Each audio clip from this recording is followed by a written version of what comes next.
Bilang na lamang ang mga katutubong Pilipino na naninirahan dito sa ating bansa. Halina't kilalanin ang ating mga katutubong Batak at alamin ang kanilang iba't ibang paniniwala. Samahan niyo kami na tuklasin ang uri ng kanilang pamumuhay. Ang tribo ng mga Batak ay naninirahan mula sa Northern Palawan in the Western Philippines. Ang kanilang pamumuhay ay nakadepende sa pangangaso, pangingisda, pagtatanim, at any natural resources products gathering. The name Batak is said to be a Cuyunan term for mountain people. They are the first Filipinos ancestors because they're the first to set foot in the Philippines. Ang kanilang kasuotan ay mga gawa lamang nila.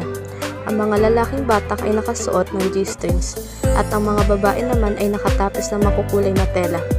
Nilalagyan din nila ng mga shells and beads ang kanilang buhok upang maging dagdag dekorasyon. Ang kanilang tribo ay naninirahan sa mga remote villages. They are mostly seen in mountains and coastal areas.